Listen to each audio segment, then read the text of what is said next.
Jadi di sini kita akan membahas tentang anatomi sistem reproduksi pada wanita. Pertama-tama, apa sih sistem reproduksi pada wanita itu? Jadi, sistem reproduksi pada wanita itu adalah sistem biologis yang terdiri dari organ dan jaringan untuk berkembang biak pada wanita. Nah, di sistem reproduksi pada wanita ini dibagi menjadi beberapa bagian. Yang pertama kita bahas ini ada genitalia. Jadi genitalia juga dibagi menjadi dua bagian, yaitu ada genitalia eksterna dan genitalia interna.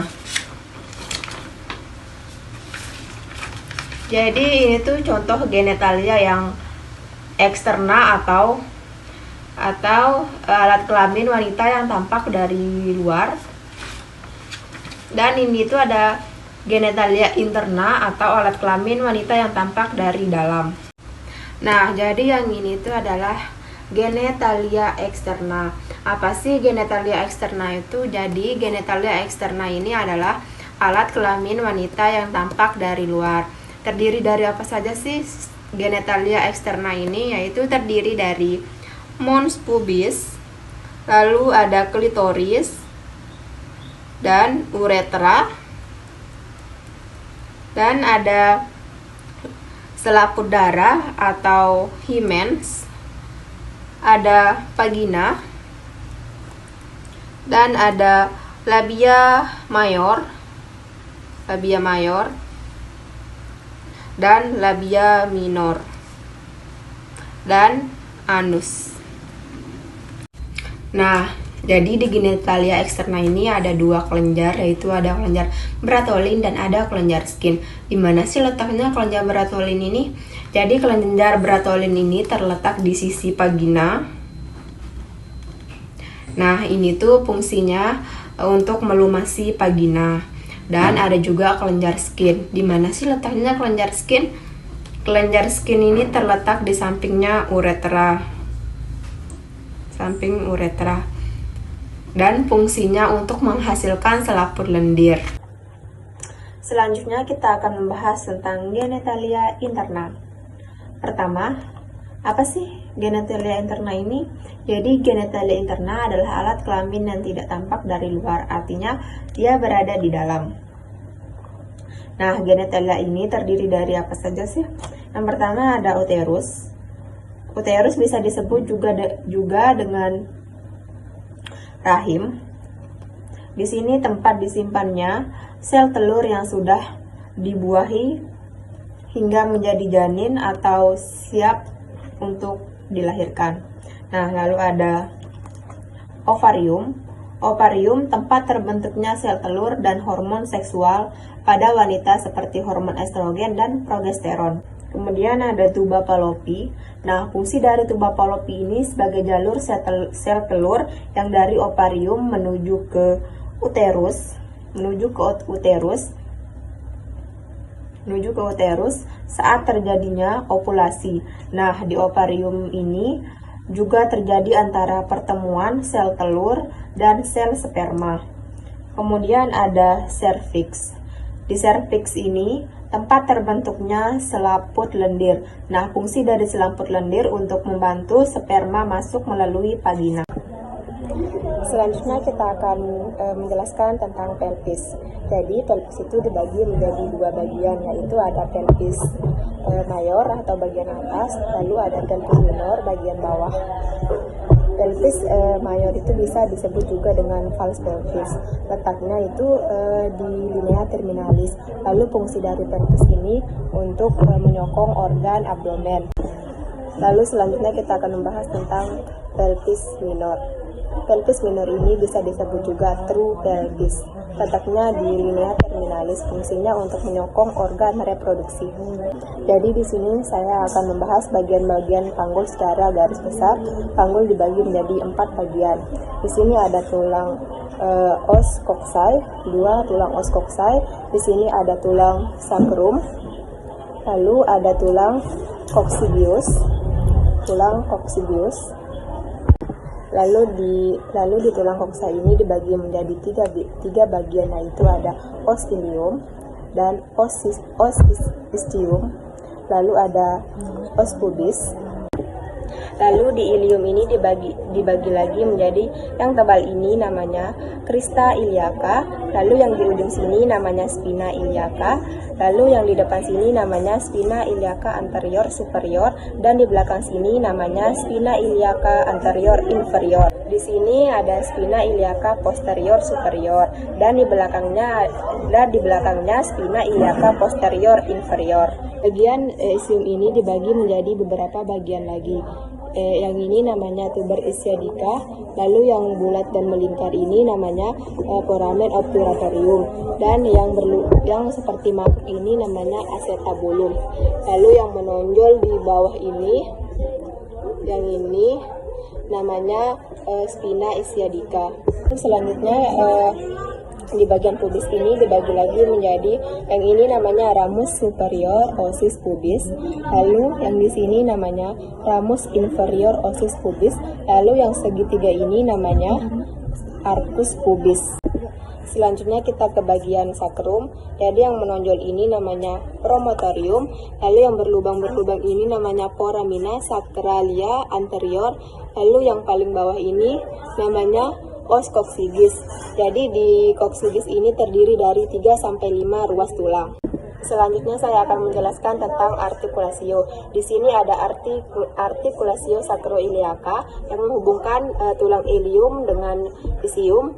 Lalu di sini ada artikulasio coccygeus yang menghubungkan antara sakrum dan tulang coccygeus, dan yang terakhir di sini ada simfisis pubis. Selanjutnya kita akan membahas ligamen. Yang pertama itu ada ligamentum sacroiliaca. Nah, posisi ligamentum sacroiliaca ini dipertemukan di belakang sakrum ke tulang ilium. Selanjutnya ada ligamentum sacrospinosum. Jadi letaknya itu di tulang sakrum ke spina ischiadica. Selanjutnya ada ligamentum sacrotuberculosum. Letaknya itu di tulang sakrum ke tuber osis ischiadica. Selanjutnya ada ligamentum pubicum. Letaknya itu di depan tulang koksai kanan dan kiri. Selanjutnya kita akan membahas bagian otot. Jadi di otot bagian luar itu ada namanya, yang pertama itu namanya musculus sphincter ani externum. Lalu ada namanya musculus bulbocarvenosus. Nah, itu tuh yang melingkari vagina. Terus ada musculus parinea transversus superficialis. Dan ada otot yang melingkari vagina bagian tengah dan anus. Yang pertama namanya musculus iliacoccygeus, dan ada namanya musculus ischiacoccygeus, dan musculus parinea transversus profundus. Lalu yang terakhir ada namanya musculus coccygeus. Selanjutnya kita akan membahas tentang bentuk-bentuk panggul.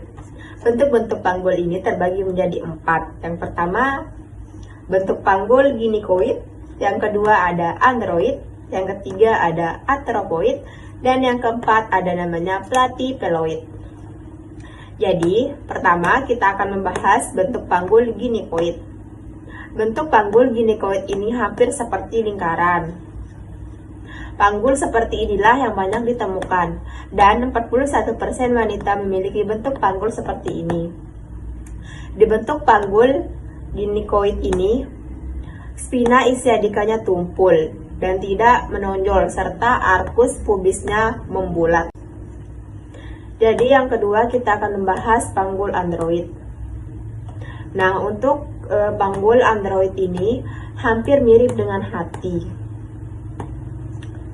Nah, sakrumnya itu cenderung datar dan tidak melengkung, serta spina ischiadicanya itu lebih menonjol. 33% pria memiliki bentuk panggul seperti ini. Nah, kalau pada wanita bentuk panggul seperti ini dapat mempersulit jalan persalinan. Selanjutnya kita akan membahas bentuk panggul atropoid. Nah, bentuk panggul atropoid ini bentuknya hampir mirip dengan segitiga. Lalu diameter transversal terbesarnya itu berada di bagian posterior di dekat sakrum. Nah, spina ischiadicanya itu tidak menonjol, dan bentuk panggul seperti ini banyak ditemukan pada laki-laki. Jika di wanita, Untuk panggul seperti ini biasa ditemukan pada wanita yang memiliki tubuh yang tinggi dan besar. Dan yang terakhir kita akan membahas bentuk panggul platyploid. Bentuk panggul platyploid ini bentuknya hampir mirip dengan oval.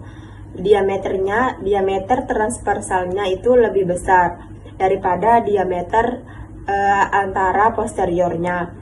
Terus bentuk sakrumnya itu cenderung mendatar. Nah, bentuk panggul seperti ini itu jarang ditemukan baik di wanita maupun di pria. Selanjutnya kita akan membahas tentang pemeriksaan panggul bagian luar. Nah, pertama-tama, apa sih tujuan pemeriksaan panggul bagian luar ini? Jadi, tujuannya untuk menilai keadaan dan bentuk panggul, apakah ada kelainan atau keadaan yang dapat memperhambat jalannya persalinan. Jadi, pemeriksaan panggul itu ada 4 tahap, yaitu ada pemeriksaan yang pertama ada distansia spinarum, dan yang kedua ada distansia cristarum, dan yang ketiga ada conjugata externa, dan yang keempat ada pemeriksaan lingkar pinggang. Yang pertama kita akan membahas distansia spinarum. Pemeriksaan yang dilakukan pada spina iliaca superior inferior. Nah, jarak normal distansia spinarum ini adalah 23-26 cm. Selanjutnya ada distansia cristarum. Nah, distansia cristarum ini pemeriksaannya di bagian crista iliaca destra dan sinistra. Jarak normal dari distansia cristarum ini adalah 26-29 cm. Selanjutnya ada conjugata externa. Conjugata externa ini pemeriksaannya itu dari ujung simplicis pubis dan ujung processus spinosus ruas tulang lumbal kelima. Jarak normal dari conjugata externa ini adalah 18-20 cm. Lalu dan yang terakhir ada pemeriksaan lingkar panggul. Dilakukan dari atas simplicis pubis ke pertengahan antara spina iliaca anterior superior. Dan yang terakhir ada pemeriksaan lingkar panggul, dilakukan dari atas simplicis pubis ke pertengahan antara spina iliaca anterior superior, Torhender mayor, sepihak dan melingkari keseluruhan panggul. Dan normalnya adalah 80-90 cm. Jadi inilah penjelasan sedikit tentang sistem reproduksi wanita. Sekian dan terima kasih.